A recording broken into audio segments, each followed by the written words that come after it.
Hey guys, welcome back to college classes. तो इस video में हम बात करेंगे कि एनुअल वैल्यू किस तरीके से फाइंड आउट करें, how to find annual value.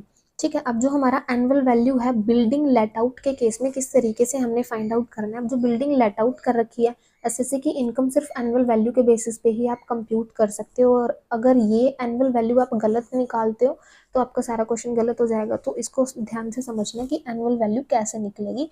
तो हमारे पास सबसे पहला स्टेप है फेयर रेंट और म्युनिसिपल रेंट।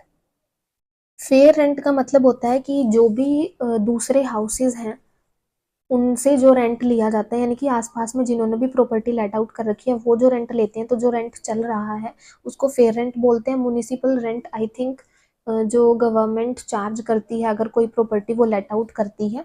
तो फेयर रेंट और म्युनिसिपल रेंट अगर आपको क्वेश्चन में गिवन है तो आप इन दोनों को कंपेयर करोगे, जो भी इसमें से हायर होगा यानी कि जो भी ज्यादा होगा इन दोनों में से वो आपने लेना है।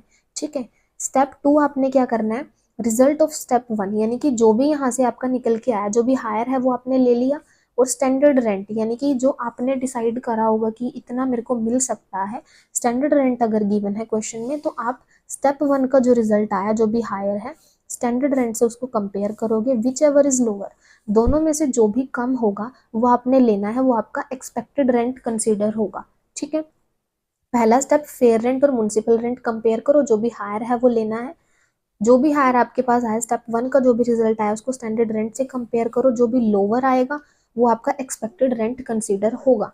ठीक है, अब यहाँ पर एनुअल वैल्यू किस तरीके से निकलेगी। एक्सपेक्टेड रेंट तो हमने निकाल लिया, अब जो एनुअल वैल्यू है वो इस तरीके से निकलेगी। एक्सपेक्टेड रेंट आपके पास आ गया, जो आपने एक्सपेक्ट किया कि मेरे को इतना मिल सकता है, एक्चुअल रेंट जो मेरे को मिला है। अब इन दोनों को कंपेयर करेंगे। अब दो सिचुएशंस हो सकती हैं, या तो एक्चुअल रेंट एक्सपेक्टेड रेंट से ज़्यादा है या तो कम है। अगर ज़्यादा मिल रहा है, एक्चुअल रेंट ज़्यादा है एक्सपेक्टेड रेंट से, तो आपको ज़्यादा मिला है तो ग्रोस एनुअल वैल्यू आपकी एक्चुअल रेंट हो जाएगी। ये ग्रोस एनुअल वैल्यू आएगी क्योंकि कुछ डिडक्शन करने के बाद आपके पास नेट एनुअल वैल्यू आएगी। तो पहले ग्रोस एनुअल वैल्यू निकालना सीखते हैं।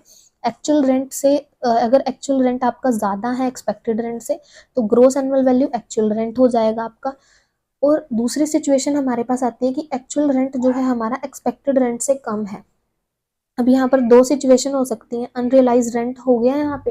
ठीक है, क्योंकि जो रेंट है वो आपको रियलाइज नहीं हुआ पूरा का पूरा जो आपने एक्सपेक्ट किया था।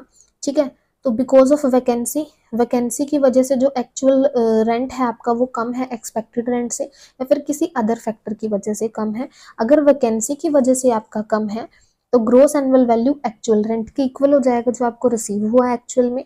और अगर किसी अदर फैक्टर की वजह से जो ग्रोस एनुअल वैल्यू है, किसी अदर फैक्टर की वजह से रेंट रियलाइज नहीं हुआ, एक्सपेक्टेड रेंट जो है वो ज़्यादा है हमारा एक्चुअल रेंट से, यानी कि इसको ज़्यादा बोल लो या इसको कम बोल लो एक ही बात है। ठीक है, तो किसी अदर फैक्टर की वजह से अगर आपको कम रिसीव होता है तो ग्रोस एनुअल वैल्यू आपकी एक्सपेक्टेड रेंट होगी।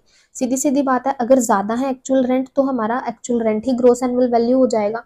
Actual rent gross annual value एक और केस में होगा अगर वैकेंसी की वजह से अनरियलाइज्ड रेंट आ गया आपके पास और because of any other factor आता है तो एक्सपेक्टेड रेंट आपने लेना है ग्रोस एनुअल वैल्यू को लेकर।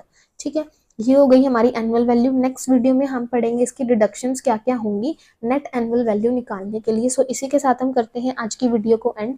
If you like my videos please like share and subscribe.